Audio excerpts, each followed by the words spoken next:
Ya, teman-teman, saya Dr. Pablo kali ini akan membuat video dengan judul Indonesia Timur dibedakin infrastruktur, tapi siapa yang cantik? Ya, video ini dibikin karena terinspirasi oleh sebuah komentar pada video kita sebelumnya yang berjudul Pertarungan Besar IKN versus Batam Bintan, Masa Depan Ekonomi Indonesia. Apa komentar kawan kita di situ? Ya, kawan kita ini bernama Juex B. Ya, komentarnya begini. Pemerataan pembangunan itu wajib, mau menguntungkan atau tidak. Dan tidak hanya Batam Bintan, Kalimantan, tapi Sumatera, Sulawesi, Maluku, Papua, NTT juga harus dibangun. Ya, kita tentu saja setuju sekali dengan pendapat ini. Indonesia itu harus dibangun merata. Ini menginspirasi sehingga kita membuat video dengan judul Indonesia Timur dibedakin infrastruktur. Tapi apakah kami bisa menikmatinya dengan cantik? Jadi mari kita simak. Eh, Katanya Indonesia Timur makin maju. Lihat, ada jalan tol, ada bandara internasional, ada pelabuhan modern. Wih, kayak mimpi. Tapi coba tanya, siapa sebenarnya yang menikmatinya? Siapa? Apakah kami dipersiapkan untuk menikmatinya? Kita simak lanjutnya, yaitu tentang infrastruktur bedak tipis yang disampaikan dengan narasi satir. Ini bikin kita tepuk jidat nih. Infrastruktur di timur itu ibarat bedak dapur. Dipoles cantik, difoto cakep, tapi di dalamnya tetap pucet. Jalan tol di Papua, mobil rakyat mana yang lewat? Lah wong, harga bensin aja selangit. Bandara mewah di NTT, tiket pesawatnya lebih mahal dari gaji sebulan. Tepuk jidat nggak tuh? Bandaranya cakep, tapi yang naik siapa? Orang lokal? Enggak, yang sering malah pejabat, pendatang, sama bule turis. Ya, oke kita lihat contoh-contoh ironinya ya. Gini, ada cold storage di Maluku dibangun megah, tapi ikan rakyat gimana? Tetap aja dijual murah ke tengkulak. Yang pakai storage justru eksportir besar. Pelabuhan Sorong modern, tapi nelayan kecil masih pakai perahu layar. Masuk pelabuhan, ya enggak loh Bang, mahal ongkosnya. Lu bayangin deh ya, nelayan kecil masuk pelabuhan modern itu, kayak aku pas mau masuk hotel bintang 5, baru nginjek lobi udah ditanya, "Bapak yakin mau masuk sini?" Aduh, inti masalahnya apa sih? Ya, bangun infrastruktur tanpa bangun manusia itu sia-sia. Itu kayak apa, lu ngasih ngasih iPhone 5 ke orang ya, yang belum pernah pegang HP. Apa yang terjadi? Ya dijual lagi ke kota, terus baliknya pakai pakai Nokia, 3310. Ya, tapi enaknya Nokia itu ya, baterainya tahan seminggu. Hmm, Akibatnya apa? Ya, yang menikmati itu adalah pendatang. Smelter di timur isinya tenaga dari luar. Proyek konstruksi besar yang kerja orang Jawa, Sulawesi, bahkan orang asing. Orang lokalnya ngapain? Nonton. Jadi penonton. Melihat mesin-mesin hebat. Kesian kali. Rakyat timur ini kayak punya rumah gede, tapi kamar utamanya malah dikontrakin ke orang lain. Dia cuma kebagian tidur di teras saja. Hah, mau ketawa, takut salah. Terus gimana dong seharusnya? Dia bangun dulu manusianya, sekolah vokasi, beasiswa, pelatihan nelayan, pelatihan digital. Bangun infrastruktur itu yang relevan, cold storage kecil di tiap kampung, bukan mega proyek yang hanya dipakai segelintir orang. Yang kalau kami datang ke sana, ditanya untuk apa? Bangun ekonomi sesuai potensi. Energi hijau di Papua, perikanan di Maluku, tenun dan pariwisata di NTT. Nah, masing-masing sesuai dengan potensinya yang ada. Masyarakat lokal ikut terlibat di dalamnya. Kalau nggak gitu ya sama aja kayak beli treadmill mahal, tapi dipakai buat jemuran baju. Bayangin lo beli treadmill mahal cuma buat jemuran baju. Nah, kita harus punya apa? Visi 2050, visi jangka panjangnya. Timur itu bisa jadi poros dunia. Bayangkan, Papua jadi pusat energi hijau Asia dengan lahan seluas itu. Maluku jadi hub kelautan global. Ambon bisa jadi kota musik dunia. Musiknya enak, keren, suaranya bagus-bagus. NTT jadi surga ekowisata kelas dunia. Jadi bukan cuma Bali yang dibikin apa seolah-olah Bali versi murah gitu ya. NTT itu juga punya banyak penyanyi yang keren-keren suaranya. Nah, apa nggak bisa bersaing dengan apa tuh? K-pop. K-pop ya memang ya tampilannya keren.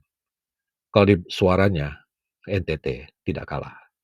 Bahkan tidak berlebihan kalau kita bilang suaranya lebih merdu. Ya, orang-orang timur suaranya merdu-merdu. Mereka pintar bernyanyi. Hmm. Jadi, apakah cuma sesederhana itu saja? Ya, di sini kita tidak bahas secara detail. Nanti akan kita eh, lampirkan ya bahasan ilmiahnya. Jadi udah selesai. Ya kalau cuma bangun beton tanpa bangun otak, Timur nggak akan pernah maju.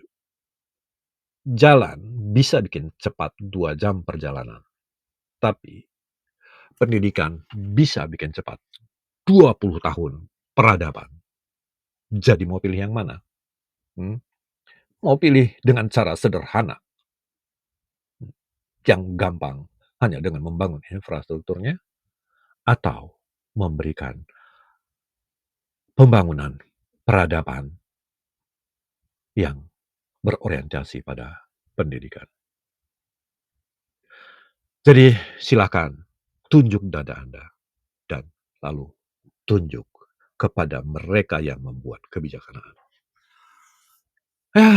Kalau kalian setuju, Timur harus jadi poros dunia, bukan sekedar korban proyek mercusuar.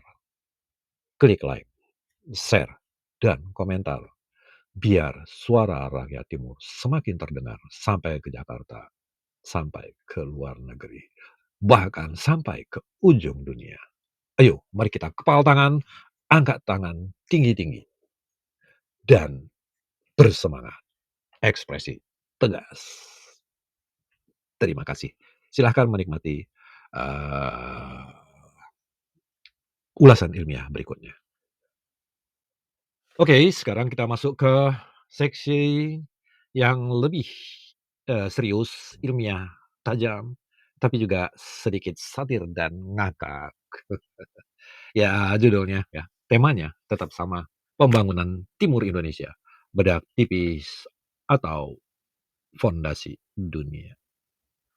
Saudara-saudara sekalian, Indonesia Timur itu katanya dibangun biar jadi pusat dunia. Jalan tol, bandara, pelabuhan, semua kinclong.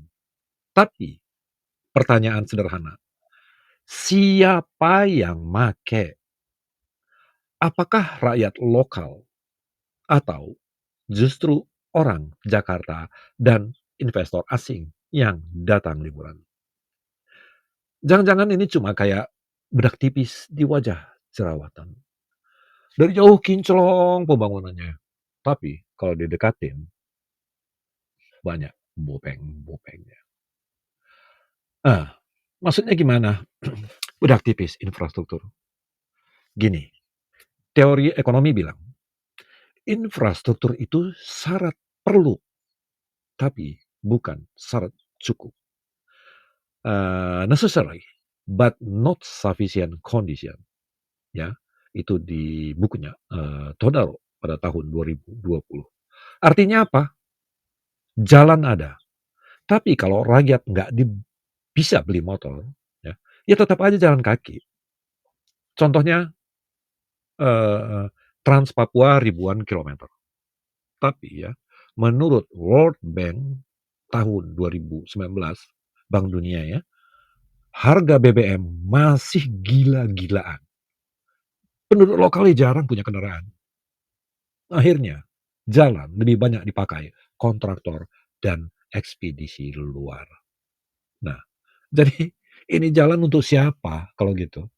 Untuk rakyat atau untuk proyek? Hah? SDM lokalnya masih gimana? Masih apa? Jadi apa? Ya jadi penonton. Ekonomi itu bukan soal gedung, tapi soal otak dan skill. Ya. Becker pada tahun 1993 bilang, kunci pembangunan ada di human capital, ya, bukan infrastruktur. Seperti yang tadi disebut, infrastruktur perlu, tapi siapa yang menggunakan infrastruktur itu? Faktanya, ya, IPM-nya Papua itu 61,39, paling rendah di Indonesia. Ini menurut BPS pada tahun 2023 loh. Artinya apa? Ya, rakyat asli banyak yang belum siap pakai fasilitas canggih itu. Rakyat lokal itu belum siap untuk pakai infrastruktur yang mahal itu. Akhirnya yang pakai siapa? Pendatang. Terus akibatnya untuk rakyat lokal apa? Mereka tetap sama, pendatangnya semakin jaya. Bandara baru, tapi pilotnya juga bukan orang lokal. Pabrik nikel, tapi insinyurnya adalah impor. Rakyat lokal terus gimana? Jadi penonton. Kayak nonton film bioskop. Tapi tiketnya juga nggak kebeli. Waduh, pahit. Bikin geleng-geleng kepala deh kita. Nah, ekonomi ekstraktif itu ya. Ekonomi ekstraktif itu versus ekonomi inklusif. Ah, bayangkan ya, tambang Freeport dan LNG tangguh. Hmm, siapa? Acemoglu dan Robinson pada tahun 2012 bilang gini, negara maju kalau punya institusi inklusif. Nah, masalahnya Papua dan Maluku ini masih main ekstraktif, gali, angkut, dan jual. Contohnya apa? Freeport. Nilainya triliunan, tapi tingkat kemiskinan Papua masih 26%. Tertinggi di Indonesia. Lagi-lagi, ini menurut BPS pada tahun 2023. Nah, bayangin, harta karun digali di halaman rumahmu, tapi kamu tetap makan ubi rebus setiap hari. Harta karunnya kemana? Ini namanya bukan pembangunan, tapi ini kolonialisme gaya baru. Nah, lo, oh jangan komplain mulu, terus gimana dong seharusnya? Hmm, ya, coba deh. Lu bayangin misalnya lu terbang di atas Laut Maluku. Di sana ada potensi yang benar-benar luar biasa. Terus lu terbang lagi di atas bumi Papua. Lu akan lihat di sana ada energi panas bumi. Pabrik baterai nikel. Hmm. Kita jangan cuma jual bahan mentah, harus ada hilirisasi di tanah lokal. Halmahera punya nikel, jangan cuma ekspor, tapi bikin pabrik baterai electric vehicle di sana. Pekerjanya, nah ini, pekerjanya ya anak-anak daerah situ. Udah belum sanggup, ya di pembangunan itu untuk siapa jadinya kalau bukan mereka yang dilibatkan. Laut Maluku, potensinya, 1,7 miliar dolar Amerika per tahun. Ini menurut FAO pada tahun 2020. Bayangin, ini bayangin ya, kalau UMKM lokal punya storage ya, punya gudang, pendingin, akses ekspor langsung ke Jepang dan Korea, siapa yang akan menikmati? Terus energi gimana? Potensi 16.000 megawatt geothermal. Nah, padahal ini ditulisnya itu ya, data menurut ESDM pada tahun 2020. Kalau ini diolah, Maluku bisa jadi baterai hijau. Baterai hijau loh, ya. Ini geothermal loh. Ini bakal jadi sesuatu yang hebat sekali di Asia Pasifik. Dan jangan lupa digitalisasi. Eh, Menurut Indonesia Bakti Report pada tahun 2022, itu jelas bilang, internet cepat dan inkubator UMKM lokal bisa bikin startup Papua itu go internasional. Ya. Startup Papua go internasional. Gimana nih? Jadi pembangunan bukan cuma beton, bukan cuma infrastruktur fisik, tapi juga pembangunan pikiran. Jadi bayangin, di sana dibangun sekolah-sekolah vokasi, training center, kemudian pasar lokal digital. Waduh, ini jalan yang sangat masuk akal. Bagaimana caranya masuk akal? Ya, pendidikan vokasi ala dual system Jerman. Ya, maksudnya gimana? Belajar teori separuh, praktek separuh di industri lokal. Langsung praktek. Ini yang disebut dengan dual system. Belajarnya separuh dan langsung praktek separuh di industri. Wah, keren banget. Ini bisa mengejar semua ketinggalan-ketinggalan. Dapat teorinya langsung melihat faktanya. Terus apa lagi? Yang kedua, tadi yang satu ya, dana otonomi khusus. Jadi jangan cuma buat gedung saja, tapi buat beasiswa skill industri strategis. Ya, ini penting nih ya untuk menggalakkan keinginan belajar. Berikan beasiswa yang cukup. Yang ketiga, libatkan masyarakat lokal sejak perencanaan. Sejak perencanaan ya, bukan cuma tanda tangan kontrak saja. Mereka perlu terlibat dari sejak awal, mengerti apa yang akan terjadi, mengerti bagaimana mereka mempersiapkan dirinya supaya mereka tetap bisa andil di tanah mereka.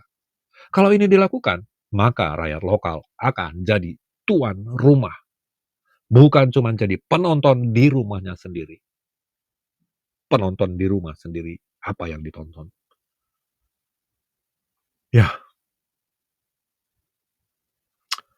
jadi kita udah bisa membayangkan bagaimana peta Indonesia bagian timur pada masa yang akan datang dengan senyum yang penuh optimis. Indonesia Timur bisa jadi pusat dunia, bukan sekedar bedak jadi wajah kusam. Tapi syaratnya jelas.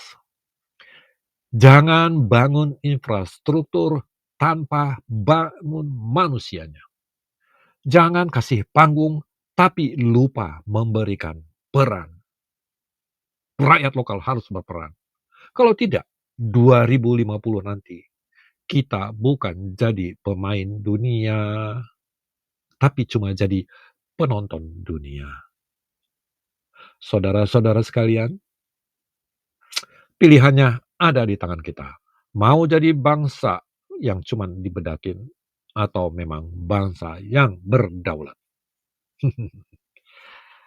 Ya, masa depan yang indah kita nikmati dengan senyum tipis dan bertepuk tangan pada harapan yang akan datang di masa depan. Terima kasih. Mau lebih ilmiah lagi? Pusing nantinya. Oke, kita sederhanakan supaya lebih mudah dimengerti. Terima kasih sudah menyimak. Mari kita share agar wilayah timur maju, Indonesia semakin maju, Indonesia menjadi lebih besar di mata dunia. Bye-bye. Terima kasih.